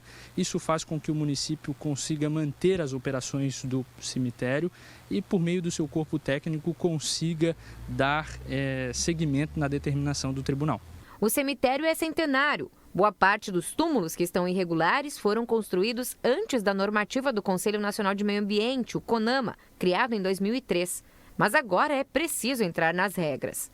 Basicamente, tratamento dos efluentes líquidos, né, dos efluentes gasosos. Os jazigos, gavetas, devem ser construídos com materiais herméticos que impeçam vazamento. Né, e todos os jazigos eles têm que se intercomunicar entre eles, para existir uma melhor troca gasosa. A preocupação existe pelos impactos que essas construções podem causar ao meio ambiente. A gente tem a questão propriamente dita do vazamento dos resíduos para o meio ambiente. Então a gente tem o necrochorume, que é um composto proteico, mas que está carreado ali de todas as patologias, né, possíveis, e que ele vai percolar, ou seja, ele vai penetrar dentro do solo. A outra coisa que sai são os gases. Então, a gente tem como principal resultante da decomposição humana um gás chamado gás sulfídrico. É o hidrogênio e o enxofre juntos. Existe também, após um período, normalmente no Brasil, 3 anos, a retirada dos corpos, a retirada dos ossos. E o cemitério público, quando ele faz uma exumação, ele simplesmente abre um caixão onde existe um material efeito contagioso. Isso é gravíssimo. Os novos túmulos já respeitam as regras do CONAMA e estão sendo construídos com uma distância de pelo menos 5 metros da extrema. Aqui a gente consegue ver bem essa diferença. Ali ao fundo, os túmulos antigos colados no muro. Aqui, as novas sepulturas, respeitando as regras do meio ambiente. Além do cemitério municipal, que hoje tem mais de 7.500 túmulos, Biguaçu tem outros 5 cemitérios menores que são administrados pelas igrejas. Tem ainda um espaço grande dentro do cemitério, inclusive a área técnica do município com a Procuradoria-Geral visualiza a possibilidade e a necessidade de desapropriar áreas para que possa ter mais lugares para enterros e, de outra forma, o município também conta com outros cemitérios em outras regiões para atender a população. O município tem prazo de 60 dias para regularizar a situação, sob pena de multas. Situação do cemitério em Biguaçu, a gente acompanhando na Grande Florianópolis. Adequação, preocupação até mesmo com o lençol freático. E a Prefeitura de Florianópolis estuda também a revitalização dos cemitérios da capital. Deixa eu conversar ao vivo com o Arles Amaro, porque inclusive a Prefeitura já faz um chamamento das empresas interessadas em revitalizar, né, em executar essas obras. É para ampliar os espaços, oferecer mais vagas, especialmente no cemitério do Itacorubi, um dos maiores do estado. E aí, Arles, as obras vão acontecer em que sentido aí? E como está o processo? Bom dia, Arles. Bom dia novamente, Fernando. Bom, por enquanto a Prefeitura, como você comentou, está chamando as empresas aí do setor privado que tenham interesse em apresentar estudos e projetos para melhorar a estrutura dos cemitérios, né? A gente está aqui no Itacorubi, o maior cemitério aqui da capital, e a gente vê uma movimentação grande, principalmente quando se aproxima naquele feriado de finados, né? Que muita gente vem arrumar os túmulos, vem enfeitar e tudo mais. Agora a Prefeitura então está chamando as empresas que têm interesse em participar deste edital para fazer melhorias, ampliações, oferecer mais conforto para quem frequenta os 13 cemitérios aqui da capital. Então, por enquanto, Fernando, vão ser estudos. As empresas podem apresentar os seus projetos aí direto para a SUSP, a Superintendência de Serviços Públicos aqui da capital, até o dia 4 de agosto. E é a ideia da Prefeitura, né? Modernizar, ampliar, melhorar essas estruturas, porque desde que esses cemitérios foram construídos aqui na capital, sempre se administrou e sempre se manteve da mesma maneira. Nunca teve nenhuma grande intervenção que melhorasse as estruturas estruturas desses espaços, né? Então, essa é a ideia da Prefeitura, então, reforçando, as empresas que têm interesse em participar deste edital, até o dia 4 de agosto podem apresentar os projetos para a Superintendência dos Serviços Públicos e precisa, né? Infelizmente, é claro, ninguém gosta de frequentar cemitério, mas a gente sabe que faz parte aí da nossa realidade, do nosso dia a dia, nosso destino, então, oferecer o mínimo de conforto, o mínimo de estrutura nesses espaços, com certeza, é uma melhoria que sempre é bom, né? Bom que seja feita aí essa ampliação e essas melhorias aí de estrutura e a gente continua acompanhando esses projetos que devem chegar aí nos próximos dias. Fernando. Boa, Arles. Obrigado pela informação. O Arles está lá no cemitério do Itacurubi, um dos maiores do estado. E a cobrança por mais vagas não é de hoje não, viu? Agora a Prefeitura está abrindo aí o processo de contratação de uma empresa para executar essas obras no cemitério do Itacurubi. Uma pergunta para você de casa. E aí, Sibeli, você gosta de churros? Quem não gosta, né, amo Fernando? churros. Não conheço ninguém que não goste. É verdade. Só que tem um projeto muito interessante. Dá só uma olhada. Já pensou? Você trocar um churros por 1 quilo de alimento para ajudar comunidades carentes? Está acontecendo, viu, Sibeli Fávero? Essa troca é boa, né, Fernando? Foi exatamente isso o que fez um microempresário em São José, aqui na Grande Florianópolis. Um exemplo de solidariedade que está beneficiando muitas pessoas e que você vai conhecer agora. Que sabor tem um churros? Ele pode ser de chocolate, doce de leite, mas o que vamos mostrar tem um sabor especial. Ou não, vários sabores. De amor, solidariedade, esperança. Ele é feito por um anjo e com a ajuda de um anjinho, sem asas, mas que voa pilotando o carrinho sem sair do chão. Só que a história dele decolou na internet e chegou até a nossa reportagem. Projeto Cesta do Amor. Traga 1 quilo de alimento e ganhe um churros. Mas o que está acontecendo? Isso está movimentando o coração de várias pessoas. O vídeo foi gravado pelo pastor Alexandre, que, sensibilizado com o trabalho do Marciano, acabou colocando nas redes sociais e chegou até a nossa reportagem. E a gente está aqui muito feliz em poder mostrar, compartilhar, né? A palavra diz compartilhar. E a gente está aqui compartilhando esse trabalho social, né, pastor Alexandre? Então, Cleito, é justamente nessa época em que o Brasil está vivendo, em que as pessoas têm procurado observar a questão dos valores, né, da família, os valores sociais. E quando eu vi a história do Marciano, um microempreendedor, né, onde ele trocando um churros por 1 quilo de alimento, isso aí nos sensibilizou. Conheço o Marciano já há algum tempo e o caráter dele, e é uma pessoa que ele não mede esforços para isso. Para quem quiser comprar um churros, ele custa R$ 3,00 ou 2 por 5. Mas o que ele gosta mesmo é de trocar pelos alimentos e fazer a alegria de muita gente. Todo o alimento arrecadado é distribuído para comunidades carentes de São José. Ou, se preferir, ali mesmo no balcão improvisado. A garotada que sai da escola, por exemplo, antes de voltar para casa, dá uma parada no carrinho, porque sabe que lá tem aquela bolachinha recheada. Bacana. É legal? A comunidade adora. Adora. Já falasse obrigado por ele hoje? Já. Obrigado. Mas a bolacha do Marciano tem um recheio especial, o da superação. Ele tem 41 anos de idade e trabalha com churros há 30. Perdeu o pai aos 17 e a mãe quando tinha 25 anos. Virou literalmente o chefe da família. É muito difícil, entendeu? Mas Deus me ajudou, né? E chamasse a responsabilidade, né? Muita responsabilidade, entendeu? Com 17 anos, eu lembro que eu estava quando meu pai estava com um irmão de 3 e um de 5. Quando a minha mãe faleceu, eu estava com um irmão de 5, de 8 e um de 10. E foi muito difícil, entendeu? Daí as coisas foram se melhorando. Então hoje, com meus 41 anos de idade, eu vou ser grato a Deus o resto da minha vida. Hoje eu sim penso na minha família, mas assim, eu penso muito nas pessoas. Eu vou fazer de tudo pela minha vida para ajudar meu próximo. As perdas do passado deixaram o Marciano mais forte para cuidar dos irmãos, da família. A família. Hoje ele cuida de muitas. Algumas vieram de bem longe, da Venezuela. Ajuda para meu marido, para mim, e ajuda muito em família. Eu não tinha que comer, não tinha emprego, aí eu passava aqui, o Senhor me dava comida. É muito boa para minha família, para meu marido, para a menina. Eu cheguei aqui e não tinha nada. A iniciativa do Marciano ganhou a admiração de outros microempresários. É o caso da Maria, moradora do bairro. O projeto que ele implantou aqui está ajudando muitas famílias carentes. Às vezes uma pessoa não tem condição de comprar o leite para o seu filho, não tem condição de comprar um arroz, ainda está necessitando naquele momento. Então ela vem aqui, vê a plaquinha de doação e vai pegando seu alimento e leva. Ele é uma bênção na vida de muita gente, porque o que ele está fazendo aqui é só por Deus, né? Marciano chega a tirar do próprio bolso R$ 1.500 por mês, às vezes até mais. Porém, o que ele tira do bolso ganha em dobro no coração. Eu faço isso com muita gratidão, com muito amor. Se eu não fazer isso hoje, eu morro. Entendeu? Então, assim, eu faço e vou continuar fazendo o resto da minha vida.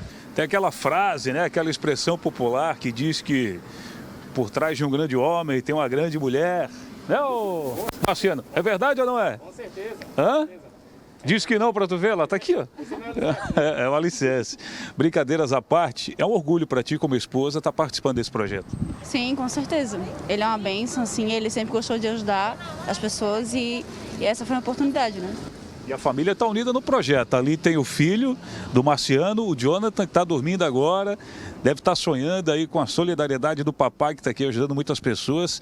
Né? Tem 2 anos e 3 meses. E tem a Josi, que é a irmã do Marciano. Como é que é para ti ver irmão nessa pegada de ajudar as pessoas? Sim, muito orgulho, né? Isso não vem de hoje essa ajuda, esse coração bom, maravilhoso que ele tem. Sempre ajudando o próximo, né? Já o pequeno Jonathan está no merecido descanso. Afinal, antes do papai sair de casa, olha só quem ajudou a fazer a massa dos churros. Quem está fazendo? Márcia. Como é que é tu ver uma família te agradecendo, o olhinho brilhando, às vezes emocionada, né? Família que não tem, às vezes, um arroz em casa e chega aqui e sai com aquele sorriso no rosto. Esse é o maior preço, né, Cleito? Isso é um preço que não tem dinheiro que compra, né? não tem em casa. Eu digo, né? Eu chego em casa e falo para minha esposa, minha boneca, né, que está ali, que é testemunha disso. Eu chego em casa e falei assim, amor, aconteceu um fato extraordinário. Difícil saber o verdadeiro sabor dos churros, depois de tantas histórias, né? Mas sabemos perfeitamente todos os ingredientes que ele possui. Afinal, como disse certa vez Franz Kafka, um escritor austro-húngaro, atual República Tcheca, a solidariedade é o sentimento que melhor expressa o respeito pela dignidade humana. Ai, como é bom poder mostrar, né, Fernando, ações como essa. Imagine conseguir proporcionar tudo isso a partir de um trabalho dele, né, que ele poderia ganhar dinheiro, tá ali ganhando alimento para repassar para quem precisa. Uma coisa simples, né? Uma coisa simples e o cara está revolucionando a vida das comunidades lá. Parabéns, viu? Marciano dos Churros. E quem for lá, além do alimento, também leva um 5 para ajudar o Marciano. Compra os churros e ainda dou o alimento. E dou o alimento. Muito bom. Merece. Merece muito. Daqui a pouco tem a política. Está chegando o Cláudio Prisco, mas agora nós vamos mostrar uma iniciativa que vem trazendo resultados muito positivos para os pacientes internados com Covid-19 em hospitais de Lages, na Serra Catarinense. Sim, Fernando. E é com o maior orgulho que a gente apresenta esse projeto para você. É o projeto Radinho da Alta, da Rádio Clube de Lages. São radinhos que foram colocados junto aos pacientes e estão levando mensagens de esperança e otimismo para quem está internado. Funciona assim, na prática. O sujeito, o paciente, está hospitalizado. A família não pode ter acesso, Covid. Aí o que faz? A família manda uma mensagem para a Rádio Clube. WhatsApp. Uma mensagem no celular. Ô pai, melhora aí pai, vai dar tudo certo. A Clube coloca no ar e o sujeito ouve no hospital, no leito do hospital, através do radinho. É um carinho, né? Coisa demais isso. Incrível. A reportagem é da Shaina Marcon, do Kleber Ritter, com colaboração do Thiago Pires. Dá só uma olhada.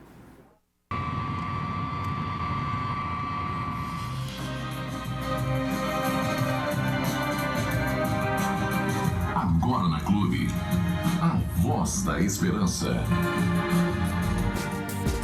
Momento em que nós vamos conversar com você que está aí nos hospitais, se recuperando do Covid-19, você, meu amigo, das equipes médicas, os enfermeiros, que estão ligados no Radinho da Alta, a voz da esperança.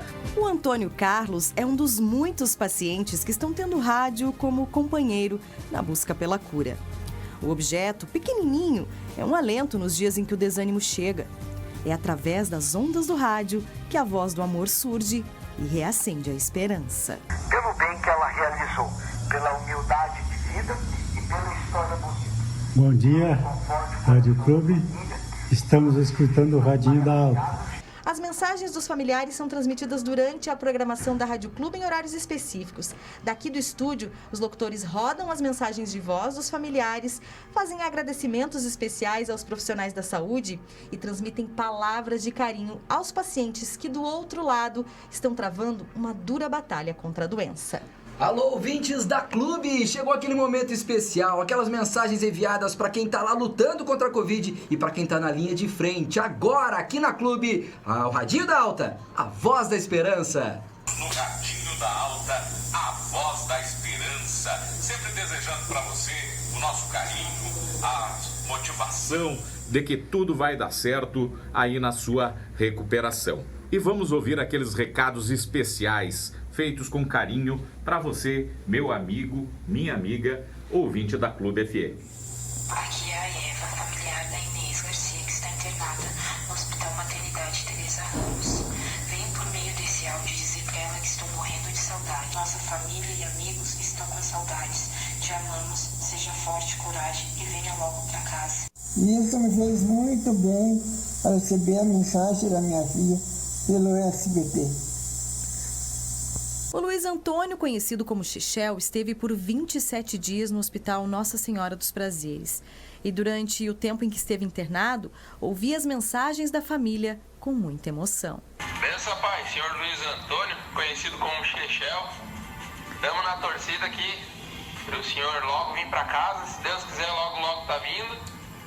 E continuamos sempre na torcida, né? Para que o senhor e para todas as outras pessoas que estão aí melhorem logo para voltarem para suas casas e para terem bastante fé que logo tudo isso vai passar. Um abraço. As palavras de apoio foram fundamentais para a sua recuperação. Sempre uma palavra amiga, um filho, uma esposa mandando uma mensagem assim deixa a gente mais motivado e com mais força e vontade de viver, né? E só agradecer a vocês todos aí. A Rádio Clube doou 50 rádios que funcionam com uma bateria recarregável e foram colocados nas UTIs e enfermarias Covid do Hospital Nossa Senhora dos Prazeres e Teresa Ramos. E a experiência tem sido incrível, Sheina. A gente já tem aí relatos de pacientes que estavam na UTI e que nos contam, olha, eu saí da Covid-19 porque eu vi os meus familiares no Radinho da Alta. Então, para a gente, isso não tem preço, vem muito ao encontro do que é o papel da Rádio Clube de Lages, né? Servir a comunidade. O Radinho da Alta teve essa conotação de esperança, especialmente mostrando para os enfermos que a sociedade toda e a comunidade toda, através da Rádio Clube, estava junto com eles. O projeto vem sendo um grande aliado na recuperação dos pacientes. E o paciente está naquele momento ouvindo a programação e escuta a mensagem do seu familiar, o que dá mais força, né? Dá mais ânimo para ele enfrentar essa doença que a gente tem aí há 1 ano e meio praticamente, e em especial os profissionais, que algumas mensagens vêm para os profissionais, né? Para os nossos técnicos de enfermagem, os enfermeiros, os médicos. Então isso não traz só para o paciente, traz uma motivação e uma força maior para a equipe, né? Que a equipe acaba vendo que existem pessoas lá fora que reconhecem o trabalho deles. O Radinho da Alta está ajudando não só na parte emocional dos pacientes. Já existem comprovações científicas que provam que músicas, notícias positivas e gravações de voz enviadas pela família aceleram na recuperação do nível de consciência. Tem um aumento da frequência respiratória, tem um aumento da frequência cardíaca, até o rubor de face, a face fica mais, né, avermelhada. Então, é perceptível, né? É perceptível, já tem algumas comprovações científicas que comprovam essa melhora, que auxilia no tratamento desses pacientes que estão aqui entubados ou estão despertando deste coma. Eu acho que essa sensação de bem-estar vai refletir, né, no processo de recuperação, né? Então, provavelmente, eles vão ter uma amenizada de toda aquela tensão, de todos aqueles sintomas, por se sentir mais acolhido, ouvindo coisas boas da família ou músicas. Eu acho que isso faz diferença, sim. Quem participou dessa experiência garante que o Radinho da Alta traz um grande alívio para quem enfrenta um momento tão difícil com o agravamento dessa doença. O Radinho é um alento, um companheiro inseparável, tanto meu quanto dos outros colegas de quarto. Assim, o que eu tenho para relatar com relação a essa iniciativa é que isso ali deixa a gente mais próximos dos nossos familiares, porque todos os dias, principalmente, eu estava recebendo notícias, mensagens, né, de otimismo, força, e aquilo ali que me ajudou a superar esta doença, e graças a Deus hoje estou aqui dando esse relato para vocês. Então, assim, além dos profissionais da saúde, lógico, enfermeiros, técnicos, médicos, o próprio hospital que nos auxiliou bastante ali, o Radinho da Alta também nos auxiliou e muito. Parabéns a vocês da Rádio Clube pela iniciativa. Muito obrigado. Para mim foi uma experiência muito boa, que a gente pôde conversar, passar mensagens para eles, tanto para o meu esposo Luiz, como para os outros pacientes que estavam internados no hospital, que isso passou uma voz de conforto para eles, ajudou muito na recuperação e eles ficam muito felizes em escutar pelo menos a voz da família. E quero agradecer também à Rádio Clube por essa iniciativa, que continuem com esse projeto, que eles estão ajudando muita gente lá dentro do hospital. Para quem tem algum parente ou amigo internado em um dos 2 hospitais aqui de Lages e também quer participar, é só enviar uma mensagem de áudio para o 49 99117 9204. O programa Radinho da Alta, A Voz da Esperança, vai ao ar 3 vezes ao dia, às 13h30 da tarde e no período da noite, a partir das 7h30. Que estão ligados no Radinho da Alta, A Voz da Esperança, sempre desejando para você o nosso carinho, a motivação de que tudo vai dar certo aí na sua recuperação. É hora da política. Oi, Prisco, boa tarde. Gripado, meu caro Fernando? Um pouquinho rouco pelo seu ar-condicionado gelado. Mas é bom, a imunidade precisa ser fortalecida. Tua pesquisa ontem do Instituto Paraná deu o que falar aqui, hein? Foi, repercutiu. Repercutiu fortemente. Vamos já ao primeiro telão, Romeu?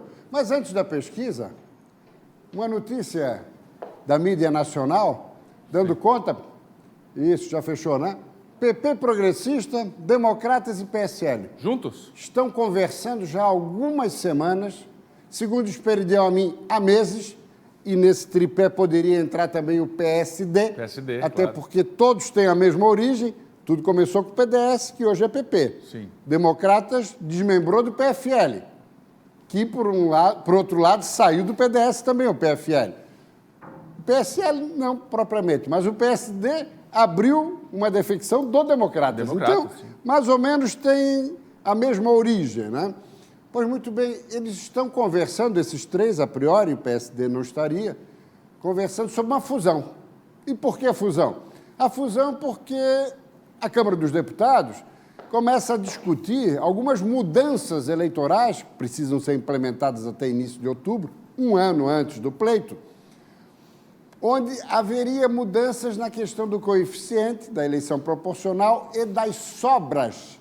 Normalmente, com as sobras, elege aqui e elege ali. Sem as sobras, isso vai tornar desafiador a situação dos partidos. Então, vai levá-los o quê? À reaglutinação, ou seja, partidos sendo fundidos. Porque os pequenininhos não teriam chance de conquistar ali a Só que vaga. Tem repercussão regional nos estados.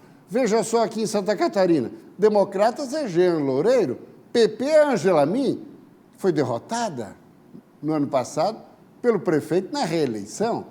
Então tem uma série de complicações, mas estamos trazendo aqui algo que começa a ganhar corpo nas articulações nacionais. Próximo telão, Romeu. Agora sim, né? Agora sim. Jair Bolsonaro, Carlos Moisés e Luciano Hang. Pois muito bem. Primeiro detalhe, foi percebido na realização da pesquisa do Instituto Paraná, foi percebido que muitos votos, muita intenção de voto para Carlos Moisés tem ainda a ver com Jair Bolsonaro. Embora eles tenham se distanciado, por iniciativa do governador, lá em início de 2019, e depois disso o presidente ficou refratário em relação a Carlos Moisés. Apesar disso, a maioria do eleitorado não tem conhecimento disso. Então, muito da intenção de voto ainda está atrelado de Carlos Moisés à figura de Jair Bolsonaro. Hein? Apareceu com 24% das intenções. Exatamente. Moisés. E lá, Luciano Hang. Ele já vem sendo assediado por Jair Bolsonaro há muito tempo. Daria para dizer que hoje, no ambiente privado, empresarial no Brasil, é o empresário mais ligado ao presidente da República, mais próximo. Pois muito bem, pelo visto, a partir dessa pesquisa, Luciano Hang passou a admitir, colocou isso nas redes sociais ontem, a possibilidade de disputar o Senado. Ele é um nome nacional hoje. Nacional. Isso ganhou, em função das redes sociais também, e pelo seu perfil empresarial, pelo seu perfil de atuação nas redes sociais. Pois muito bem, ele sendo o nome nacional, ganhou a mídia nacional também o resultado da pesquisa. E ele já está admitindo a possibilidade de disputar. Olha, não dá para dizer que é imbatível, ninguém é imbatível na política. Mas se Luciano Hang for candidato ao Senado com uma única vaga em disputa, ele é um fortíssimo candidato para suceder Dário Berger. Agora tem um outro detalhe. A gente sempre fala aqui que Jair Bolsonaro não vai fechar com nenhuma candidatura especificamente nos estados, se lá houver mais de um palanque para ele frequentar. Claro, por que ele vai fazer a opção de uma candidatura se poderá receber a transferência de voto de outras 2 ou 3? Isso é inapelável. Ele é caudilho, ele é personalista, ele pensa nele e nos filhos, multiplicado entre eles, dividido por todos. Essa é a postura de Jair Bolsonaro. Agora, quem Luciano Hang vier a apoiar ao governo em Santa Catarina, poderá ser interpretado pelo eleitorado como uma sinalização de apoio indireto de quem? Jair Bolsonaro. Então, fica aqui a reflexão. Próximo telão. Mas Luciano sairia por qual partido, hein? Aí que está. Foi boa a pergunta. Ele está sem filiação. O único partido que ele frequentou que teve filiação foi o MDB. Aí, muito possivelmente, ele vai para o partido do Bolsonaro. Que pode ser o PP, inclusive. Que hoje a tendência é o PP. Ele próprio admitiu, ontem na live e hoje também numa declaração, que pode retornar ao PP progressista, que seria uma outra repercussão em Santa Catarina. Naquela linha que já avaliamos no início da semana, Exato. Moisés indo para o PP e os dois ficando no mesmo partido, aí mesmo que vai confundir a cabeça do eleitor achando que Bolsonaro e Moisés continuam juntos, ou eventualmente, se Moisés não for para o PP, quem sabe ressurge a candidatura de Esperidião Amin, ou mesmo a do prefeito de Tubarão reeleito, terra de Moisés, Juarez Ponticelli. Muito bem, ontem você acabou me dando um nó na cabeça. Diga. Porque eu fiz a leitura, aqui temos Lula da Silva, Aécio Neves e Jair Bolsonaro. Por que esse telão? Ontem eu coloquei que achei muito pouco, 24,2 para Lula da Silva em Santa Catarina. Aliás, rigorosamente o mesmo percentual de intenção de voto de Carlos Moisés na disputa para o governo. Exatamente. Pois bem, eu achei muito pouco, muito pouco. Ah, mas por tudo que ele passou... Sim, mas nas pesquisas nacionais, essas malucas aí que divulgam que ele tem 48, 24 é metade. Não existem essas pesquisas, ele não tem 48 nem 49. Ele deve ter algo em torno de 25, 26, 27 no máximo. 24 é abaixo da média nacional. Então é muito pouco aqui para Santa Catarina. E vale lembrar uma curiosidade. Lula da Silva em 2002, primeiro turno.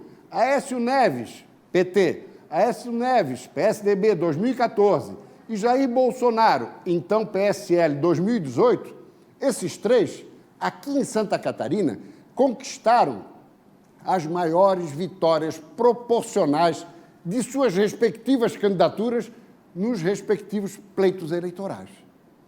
Lula, em 2002, não teve para ninguém em Santa Catarina em primeiro. Aécio, também em 14. Bolsonaro, também em 18. Ou seja, o eleitorado catarinense, ele retrata não só a candidatura vitoriosa, mas como também no primeiro turno mostra muito claramente que assume por inteiro essa candidatura. Por isso que acho muito pouco 24 para Lula da Silva em Santa Catarina, meu caro Fernando. Pois é. Vamos Agora, ao próximo detalhe, telão? hein? Santa Catarina em primeiro esquerda, depois centro e por fim direita. Direita. Como muda o eleitor catarinense? Exatamente, bem observado. Como muda. Damos uma navegada diferente sobre o aspecto ideológico. Vamos ao STF, então. Fecha neles, fecha. Olha que coisa linda, né? São 3 belezuras. Alexandre de Moraes, Edson Fachin e Luiz Roberto Barroso. 3 ministros do Supremo. E por que eu coloquei os 3 aqui? Alexandre de Moraes, porque, provocado pelo então presidente Dias Toffoli, do Supremo, foi indicado, o que já era uma irregularidade, foi indicado para ser o relator do imoral e ilegal inquérito dos atos antidemocráticos do Supremo Tribunal Federal. Isso já há 2, 3 anos atrás. É isso mesmo. Pois muito bem. Edson Fachin, relator responsável por tornar Lula da Silva elegível. Isso depois de já terem libertado Lula da Silva, condenado por 9 magistrados diferentes de 3 instâncias diferentes. Justiça Federal de Curitiba, Sérgio Moro, 3 desembargadores federais do TRF4 com sede em Porto Alegre e 5 do STJ. E o último, atual presidente do TSE, Luiz Roberto Barroso, que fez uma campanha contra o voto impresso.